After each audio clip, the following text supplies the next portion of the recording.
Hello guys, நான் உங்க முகுந்தன். இந்த வீடியோல பிடிசியோட அப்டேட் நம்ம பார்த்துடலாம். பிடிசியில் வந்து ஒரு நல்ல க்ளூ கிடைச்சிருக்குது. இப்போ பிரைஸ் வந்து அடுத்தது கன்சாலிடேட் ஆக போதா அல்லது பிரேக் ஆக போதா, பிரேக் ஆகுனா எந்த சைடு பிரேக் ஆக நிறைய வாய்ப்பு இருக்குங்கிற மாதிரி பிரைஸ் ஆக்ஷன்ல ஒரு நல்ல க்ளூ கிடைச்சிருக்குது. அதனால தான் இந்த வீடியோ நான் இப்போ ரெக்கார்ட் பண்றேன். வாங்க வீடியோக்குள்ள போகலாம் டேரக்டா. இப்போ பிடிசி பார்த்தோம் அப்படின்னா இதுதான் பிடிசியோட சார்ட். இது டெய்லி டைம் ஃப்ரேம்.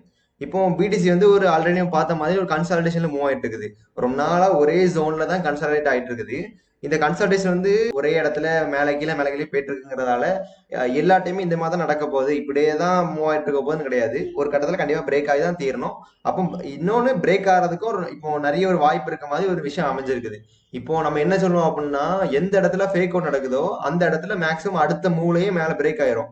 அதே போல எந்த இடத்துல ஃபேக் அவுட் நடக்குதோ அதுக்கு ஆப்போசிட் டைரக்ஷன்ல மார்க்கெட் வந்து பிரேக் ஆயிரும். இப்போ உதாரணத்துக்கு இப்போ சப்போர்ட்ல ஃபேக் அவுட் நடக்குது அப்படின்னா மார்க்கெட் வந்து ரெசிஸ்டன்ஸ்ல பிரேக் அவுட் ஆக போகுது நம்ம புரிஞ்சுக்கலாம். இதுவே நம்ம ரெசிஸ்டன்ஸ்ல ஒரு ஃபேக் அவுட் நடக்குது அப்படின்னா கீழே சப்போர்ட்ல வந்து ஒரு பிரைஸ் வந்து பிரேக் ஆக போகுது, பிரேக் ஆகி கீழே பிரைஸ் விழ போகுதுங்கிறத நம்ம புரிஞ்சுக்கலாம். இப்போ மார்க்கெட்ல இப்போ பிடிசியில வந்து என்ன நடந்திருக்கு அப்படின்னா, சப்போர்ட் ஜோன்ல ஒரு ஃபேக் அவுட் நடந்திருக்குது, சப்போர்ட் ஜோன்ல ஸ்டாப் லாஸ் ஹண்டிங் நடந்திருக்குது. இப்போ நீங்க பாத்தீங்கன்னா ஷார்ட் டைம் ஃப்ரேம்ல மேல கீழே மார்க்கெட் ஏறி இறங்கிட்டு இருக்கும். இது எதுக்காக அப்படின்னா பிக் இன்ஸ்டிடியூஷன் வந்து ஒரு மூவ்மெண்ட் கொடுக்க போறாங்க, இந்த சேனல் உடைக்க போறாங்க. அதனால ரீட்டைல் ஆட்களோட எல்லா பொசிஷனும் ஷேக் அவுட் பண்றதுக்காக அவங்க எப்படி பண்ணிட்டு இருக்காங்க.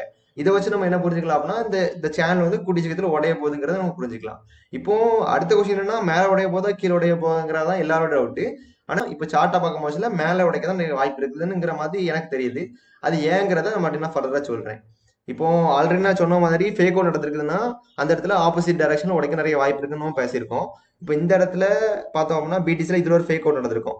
இந்த ஃபேக் அவுட் வச்சு நம்ம என்ன புரிஞ்சுக்கலாம் அப்படின்னா, அடுத்தது மார்க்கெட் வந்து மேல உடைக்க நிறைய நிறைய வாய்ப்பு இருக்குன்னு அர்த்தம். பிறகு இன்னொன்னு பார்த்தோம் அப்படின்னா, இந்த இடத்துல ஒரு ஸ்டாப் லாஸ் ஹண்டிங் நடந்திருக்கும்.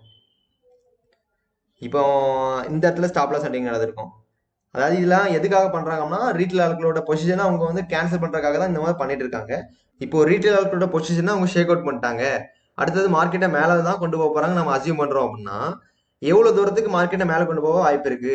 ஆஸ் எ ட்ரேடரா நம்ம எந்த இடத்துல நம்மளுடைய டார்கெட் ஃபிக்ஸ் பண்ணுங்கிறதா நெக்ஸ்ட் கொஸ்டின். இந்த இடத்துல நம்ம அடுத்த டார்கெட் எதில் ஃபிக்ஸ் பண்ணலாம் அப்படின்னா, இந்த இடத்துல 2 ஸ்விங் ஹை இருக்குது.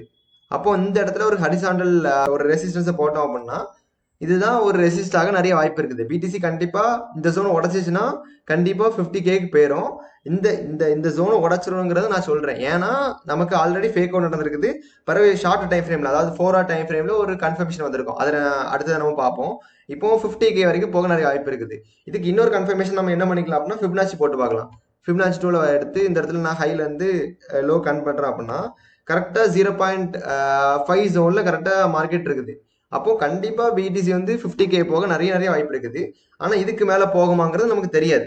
அப்படி போச்சுன்னா ஒன்றும் பிரச்சனை இல்லை. இப்போ இதுக்கு மேல போச்சுன்னா கூட, இந்த 50K பிரேக் பண்ணிச்சுன்னா கூட கண்டிப்பா போயிட்டு ரீட்ரேஸ் ஆகும். அப்ப நம்ம மறுபடியும் என்டர் ஆகிக்கலாம். ஆனா நமக்கு ப்ராஃபிட் கிடைக்கும் போது நம்ம எடுத்துடணும் மார்க்கெட்ல. அதுதான் நம்ம பண்ணக்கூடிய ஃபர்ஸ்ட் விஷயமா இருக்கணும். நமக்கு ப்ராஃபிட் கிடைக்குதா, வெளியே எடுத்துடணும். அதுக்கப்புறம் காத்திருக்கணும், அடுத்த என்ட்ரி வரும்போது நம்ம என்டர் ஆகணும். இப்போ வாங்க நம்ம 4 hour டைம் ஃப்ரேம்ல போவோம். அதுல உள்ள கன்ஃபர்மேஷன் நான் காமிக்கிறேன். இதுதான் பிடிசியோட 4 hour சார்ட். இந்த ஸ்விங்லோயும் இந்த ஸ்விங்லோயும் கன் பண்ற மாதிரி நம்ம சப்போர்ட் வரைஞ்சிருப்போம். இந்த ஸ்விங் ஹையும் இந்த ஸ்விங்கையும் கன் பண்ற மாதிரி நம்ம ரெசிஸ்டன்ஸ் வரைஞ்சிருப்போம். இதை பார்க்கும் போது நமக்கு என்ன தெரியுது அப்படின்னா, இது வந்து ஒரு சிமெட்ரிக்கல் ட்ரையாங்கிள் மாதிரி நமக்கு தெரியுது. இப்போ என்னன்னா, நமக்கு நிறைய பேட்டர்ன்ஸ் வந்து பிரைஸ் ஆக்ஷன்ல உண்டு. இந்த பேட்டர்னுக்கு பேர் வந்து சிமெட்ரிக்கல் ட்ரையாங்கிள் பேட்டர்ன். இந்த சிமெட்ரிக்கல் ட்ரையாங்கிள் பேட்டர்னை பிடிசி வந்து பிரேக் பண்ணிடுச்சு. அதனால மேல போக நிறைய வாய்ப்பு இருக்குது. இப்போ இந்த இடத்துல பாத்தீங்கன்னா, இந்த இடத்துல பிரேக் பண்ணிருப்பாங்க. பிரேக் பண்ணிட்டு இந்த இடத்துல கன்சாலிடேட் ஆயிட்டு இருக்குது. எப்போ இதுக்கு மேல ஒரு புல்லிஷ் கேண்டில் பிரிண்ட் பண்றாங்களோ அப்போ பிரைஸ் மூவ்மெண்ட் வந்து வேற லெவல் ரேலியா இருக்கும். ஒரு பெரிய மூவ்மெண்ட் கொடுக்க போகுது பிடிசி, அது உறுதி. ஆனா என்னதான் நம்ம இப்படி சொன்னாலுமே, இப்போ ட்ரேடிங்ல இவ்வளவு போக போகுது அவ்வளவு போக போகுது நம்ம அனலைஸ் பண்ணாலுமே, நம்ம டவுன் சைடு ரிஸ்கே நம்ம பார்க்கணும். இப்போ இந்த இடத்துல பிடிசில நம்ம லாங் போறோம் அப்படின்னா, இந்த ட்ரேட் நமக்கு ஆப்போசிட்டா போற பட்சத்துல எப்ப நம்ம எக்ஸிட் ஆகிறோங்கிறது நமக்கு தெரிஞ்சிருக்கணும். அப்படி தெரியாத பட்சத்துல நம்ம ட்ரேடே எடுக்கக்கூடாது. நமக்கு ட்ரேடிங்ல வந்து ப்ராஃபிட் லாஸ் ரெண்டு கலந்தா வரும். நம்ம லாங் ரன்ல ஜெயிக்கணும் அப்படின்னா நம்மளுடைய ப்ராஃபிட் வந்து பெருசா ரன் பண்ணணும், லாஸ் வந்து சின்னதா கட் பண்ணிடணும். லாஸ் வந்து வர்ற மாதிரி தெரியுதா, அப்ப நம்ம கவலைப்படாம அந்த லாஸை புக் பண்ணணும். அதுக்கு நமக்கு எந்த இடத்துல நம்ம வந்து எக்ஸிட் ஆனோங்கிறது நமக்கு தெரியணும். போத் ப்ராஃபிட் ஆனாலும் சரி, லாஸ் ஆனாலும் சரி, ரெண்டு இடத்துல நமக்கு எக்ஸிட் ஆகிறது நமக்கு தெரியணும். இப்போ இந்த இடத்துல எப்படி எக்ஸிட் ஆகலாங்கிறத நம்ம பார்ப்போம். இந்த இடத்துல நம்ம ட்ரெண்ட் லைன் வரைவோம். இது வந்து ஒரு ட்ரெண்ட் லைன் சப்போர்ட். இப்போ ஒருவேளை இது 4 hour டைம் ஃப்ரேமா, ஒரு 4 hour கேண்டில் வந்து பீரிஷ் கேண்டில் வந்து இதுக்கு கீழே இப்படி பிரிண்ட் ஆயிடுச்சு அப்படின்னா நம்ம என்ன புரிஞ்சுக்கலாம் அப்படின்னா ட்ரெண்ட் வந்து ரிவர்ஸ் ஆயிடுச்சு, இந்த சிமெட்ரிக்கல் ட்ரையாங்கிள் பிரேக் அவுட் வந்து ஒரு ஃபேக் அவுட் ஆயிடுச்சு, அப்போ இதுக்கப்புறம் நம்ம நிற்க கூடாதுங்கிறத நம்ம புரிஞ்சுக்கலாம். அதுலயுமே நம்மளுடைய ஸ்டாப் லாஸ் எதில் வைக்கணும் அப்படின்னா இந்த இடத்துல ஒரு சப்போர்ட் இருக்குதா, இந்த இடத்துல ஒரு சப்போர்ட் இருக்குது, அப்போ நம்மளுடைய ஸ்டாப் லாஸ் வந்து இதுக்கு கீழே தான் வைக்கணும்.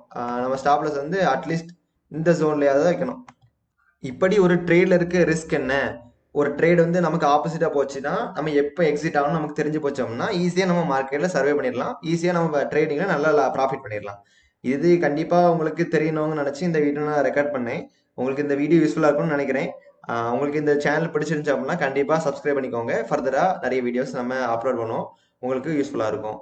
தேங்க்யூ கைஸ், பார்ப்போம், பாய்.